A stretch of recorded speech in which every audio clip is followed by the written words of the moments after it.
নির্বাচন কমিশনকে আপনি এখনো অফিসিয়ালি ফেব্রুয়ারির প্রথম সপ্তাহে নির্বাচন অনুষ্ঠানের জন্য এখনো কোনো যথাযথ প্রক্রিয়ায় ইনস্ট্রাকশন দেন নাই। সেই নির্বাচন যেন পৃথিবীর মধ্যে একটি দৃষ্টান্ত স্থাপন করে। প্রতিশ্রুত ফেব্রুয়ারির জাতীয় সংসদ নির্বাচনের জন্য সরকার কি পদক্ষেপ নিচ্ছে?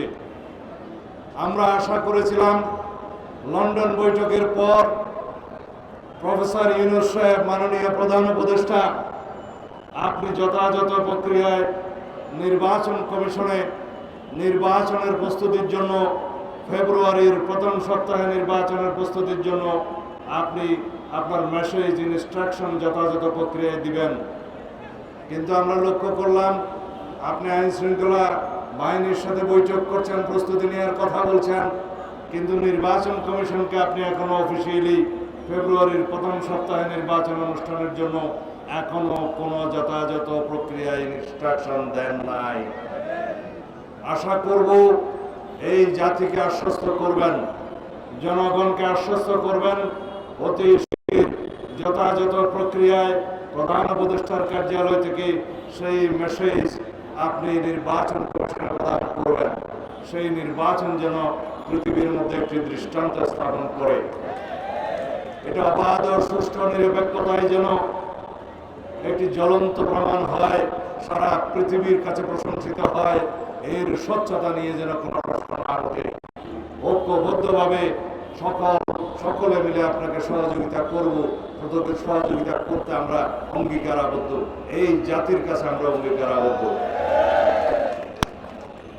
আমরা সহযোগের জন্য অঙ্গীকার করেছি, কিন্তু সরকারের পদক্ষেপ দেখে মানুষ যেন আশ্বস্ত হয় যে তারা আমাদের সহযোগিতা নিতে চায়।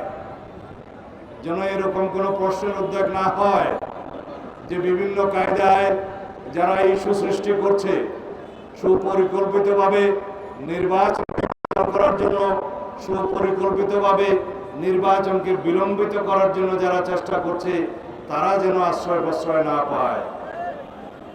যেন জনগণের মনে প্রশ্নের উদ্বেগ না হয় যে সরকার একটি নির্দিষ্ট দলকে বোধহয় সুবিধা দেওয়ার জন্য কোনোভাবে চেষ্টা চালাচ্ছে।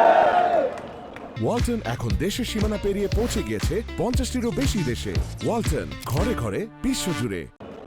আমরা প্রত্যাশা করি নাই ফ্যাসিবাদী পতিত শক্তি গোপালগঞ্জে হোক আর যেখানে হোক গণ অভ্যুত্থানের শক্তির উপরে হামলা করার সাহস পাবে। আমরা আশা করি নাই এই জাতি কখনো এই দৃশ্য অবলোকন করবে যে গণ অভ্যুত্থানের অমেধ সাহসী সন্তানদের উপরে ফ্যাসিবাদী পতিত শক্তি হামলা করার সুযোগ পাবে, সাহস করবে।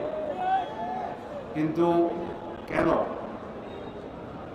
এই কেন জবাব হচ্ছে যারা একটি নতুন রাজনৈতিক দল সংগঠিত করেছে।